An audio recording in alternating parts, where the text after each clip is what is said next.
My name is Tricoukes. I'm with Motorola Solutions. I'm out of the Chief Technology Office, and I work in an emerging business capacity, working alongside the BUs, but also working with a lot of great technology partners, people that do startups, trying to actually see how big business can come together with small business and try new things, and then get them to become real. For the past 8 years, I've been in charge of a headset computing program for Motorola.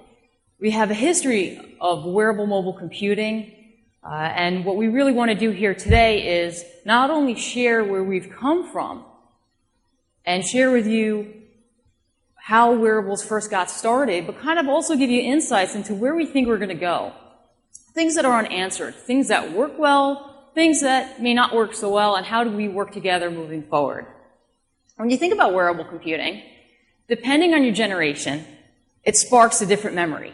For me, I grew up in the 80s, so it's Star Wars, it's Tron, it's Transformers. Fast forward to today, you got Iron Man, Agents of S.H.I.E.L.D. But wearable technology predates that. Motorola was involved in wearable computing back in the 40s. This is the first FM transceiver receiver that allowed for soldier communication in the field. Tens of thousands of devices deployed in the field so that soldiers could communicate. It was worn as a backpack. It saved thousands of lives. And we have these devices still today fully operational. Simple technology that can endure for more than 50 years. And yeah, it's a pretty big form factor, but it worked and it saved lives. It was purpose-built, and it changed the way people wear and integrate with technology. And that's going to be a theme for enterprise, not only today, but in moving forward. What does it mean to have a purpose-built device? Consumer technology is a wonderful influence, and it's very rich and it's very varied.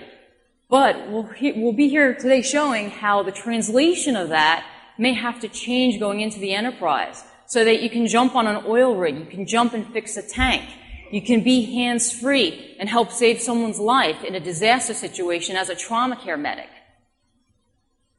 We started from humble beginnings in the enterprise. In 2007, Motorola Solutions purchased Symbol Technologies. And this is an example of a ring scanner that you wear on your finger. So we all like purchasing stuff online, getting things delivered to our houses. Millions and millions of packages per day get scanned by ring scanners. Just think, when you order something, it's got to get packaged, you print a shipping label, it's got to go in that box, it's got to go out the door, and it's got to go to a big truck, it's got to go to a warehouse, it's got to go to a distribution center, and this is global. It may take 13 different stops before it gets into your mailbox. And how do you track and preserve all that data? How do you make sure the right thing gets read at that point so that you don't get the wrong delivery, that you don't have extra cost charges, that you're productive, that you're efficient, and that you can grow your business to scale? So wearable computing is an extension of the human body. This is what we found to be very profound in enterprise. Our hands have a certain contour. As we go and approach the box or the package, we reach out for it. So why not reach out and scan? Why not reach out and scan and have that transmit to a wearable wrist terminal that then goes up into the cloud? Wearable mobile computing is an extension of us as humans. They're also called human interface devices, or more commonly referred to as HID. But they're not hidden. They're actually, if I can go forward, a part of us, and they follow our musculoskeletal structure. They're complicated bits of machinery. They have onboard sensing. They have onboard imaging. They have data capture. They have wireless transmission devices that are on them. They're a complete system that connect to other systems that make things happen. And these systems drive the economy, and they've been driving the economy since the 90s. And it's fascinating, and it has a great use of physiological people, psychology, human factors, design engineers, marketing, all sorts of different disciplines that help make these kinds of products happen. So it's a very different world, the enterprise, because our enterprise customers are extremely conservative. Very, very keen on ROI, understanding how we should purchase and deploy, not only in one location, but let's say across 6,000 locations, if let's say you're a global retail chain, across thousands of distribution centers. How do you launch, design systems, hardware, software solutions, and get things going? And this is what drives pretty much behind the scenes in our economy. And it started off with humble beginnings. The top one in the corner, it looked like a Lego. It was kind of cute. Notice that the button was depressible on the side, the yellow thing, and over time, the form factor gets slimmer, it changes, it gets more modern. And this was, and still is, very predominant in transportation and logistics environment for picking, packing, and sorting. And while we like to think that robotics will change a lot of things, and they will, and get perhaps rid of the mundane, our brain is still probably the best wearable mobile computer that's out there. And we see and interpret things that computers can then enhance us. And this is where we see the future of wearables going into the enterprise and how they're going to be trending. And that gets us to a few years ago in trying to understand, since we look at things, would it be like to actually give people eye-level information? We started a program called the Headset Computer Program, and we built lots of these prototypes. These are great. Everyone loved them, kids loved them, parents loved them, our customers loved them, everyone had them.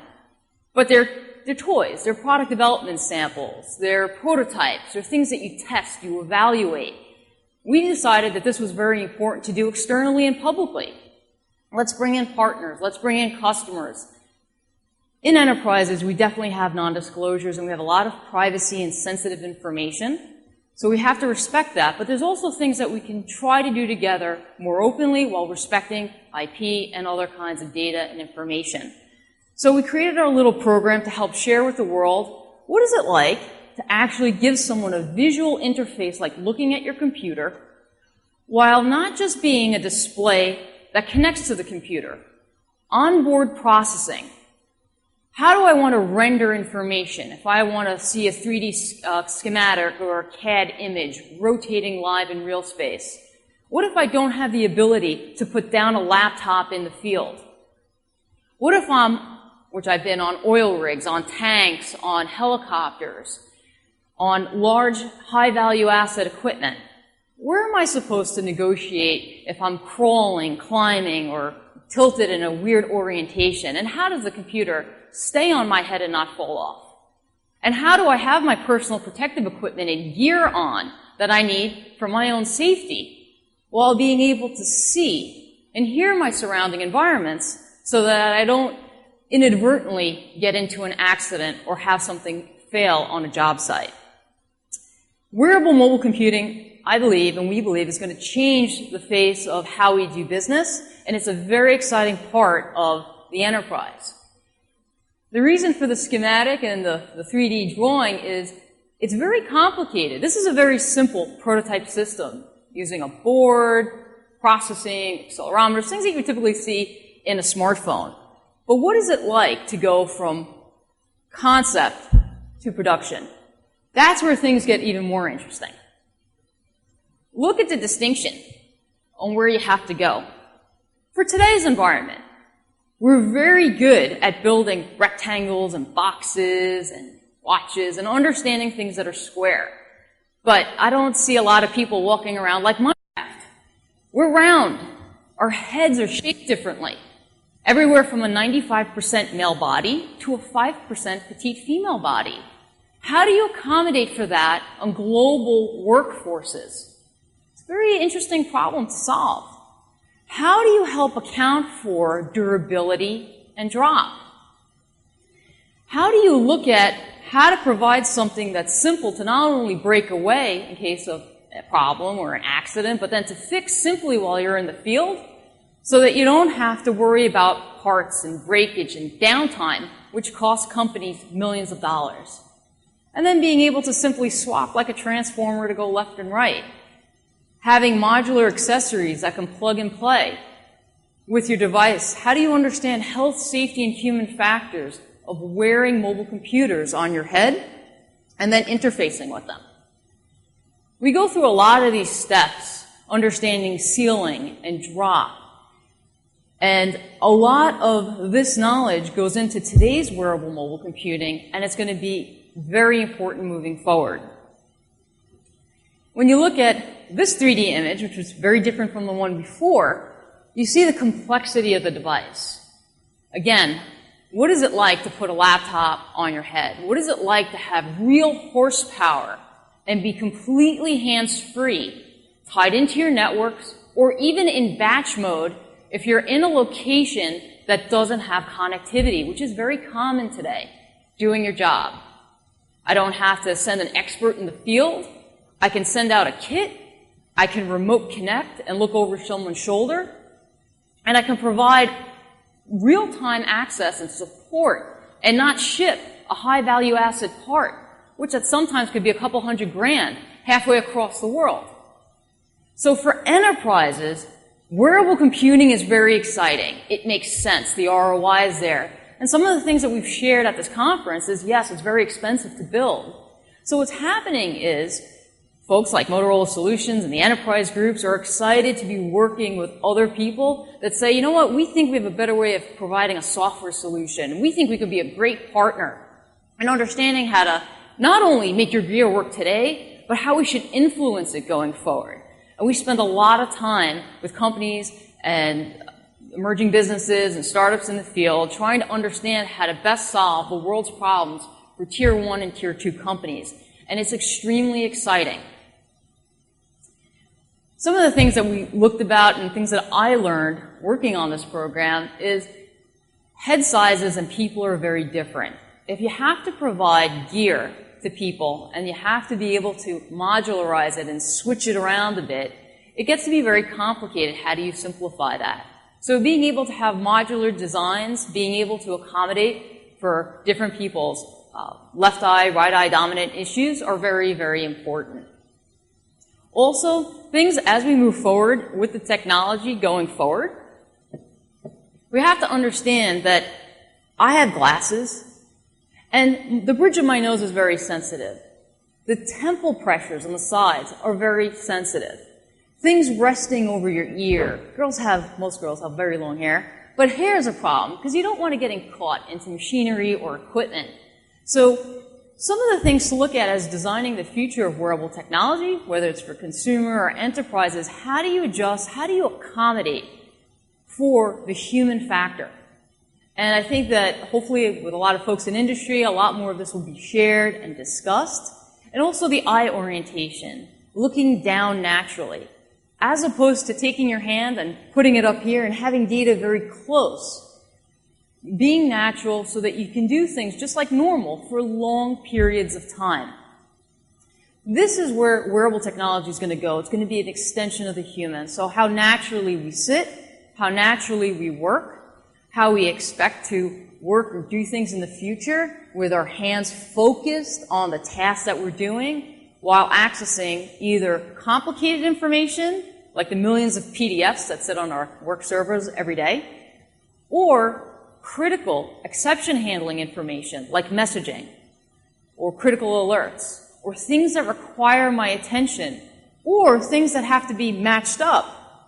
You put something away correctly. You didn't put something away correctly. Paint by numbers. How do we want to work and how will we work will definitely change in the future. And our designs today will definitely change. But we're still restricted by our squares and our rectangles, and we hope to change with the flexibility and the morphing of bendable technology. We're exploring battery technology and what is it like to print electronics. However, still with the enterprise in mind, what does it mean to support full day shifts and very large workforces globally? Came across a very great areas of market focus article on TechCrunch. And if you look at where all the activity and the sensation and where people are focused on is a lot on fitness. But there's very few in industrial. And this is just a snapshot. And I gave credit to the folks that posted it online. And it really kind of shows you that There's not a lot of attention, again, expensive and industrial. But from the ROI, from the business benefit, there is one of the greatest benefits in the enterprise space for wearable technology. Where the future's going, there have been tremendous advancements in microdisplay technology. And for those of you that don't know what a microdisplay is, this eye box, almost like a prism, almost like looking at a kaleidoscope, is a microdisplay. And the microdisplay itself is, if you look at the size of your thumbnail, that's a pretty good indication of how small a microdisplay is. And they can be pretty bright. Those things are getting smaller, components are getting smaller, things will get streamlined, just like the original cell phones did many years ago. And now you have everything in your pocket today. But still, being off your line of sight, being able to interact with the regular environment and the virtual environment so that work can become fun. Yes, it's like playing in a video game, but not getting stuck in one so that you understand the safety and the procedures and how to do things correctly. And it's going to change the way we work and play. So in the enterprise, while we look at new monocular displays, the world will eventually figure out, and they're working on it, going into see-through displays and other modalities, and what does it mean to go into waveguide. So these are some of the exciting components that we look at, that we consider, but that have to get to a certain scale, type, so that this can be embraced by the enterprise and build new technology devices that then tie into software and systems that can create solutions for specific vertical markets. Supply chains are very long-term. Products last for a very long time. It's very expensive to rip and replace. So we do a lot of work alongside folks, understanding exactly what makes their businesses work. We're excited to be here working with a lot of the sponsors as well, and hopefully connect with some of the new and up-and-coming businesses through the integrators. We're excited to have Deloitte here and Freescale and some of our other partners to see what is it going to take to test and evaluate for certain customers, because they allow us to have more flexibility and learn alongside them as this entire industry progresses. So we've been here last year, this year, to share our knowledge with you, to give you a glimpse into what it's like to build, seal, understand the enterprise construct. We're here as resources for you to connect with on a business level. And we really want to thank the partnership that we have here with the Wearable Tech Expo, plus all of you, so we can figure out how to take wearables and move them into the future, because they can be real technologies deployed in enterprises doing real things, saving productivity, saving lives, and doing some great stuff. I'm going to pause and thank Motorola Solutions as well as one of our designers, Thinkable Studio, and thank you again.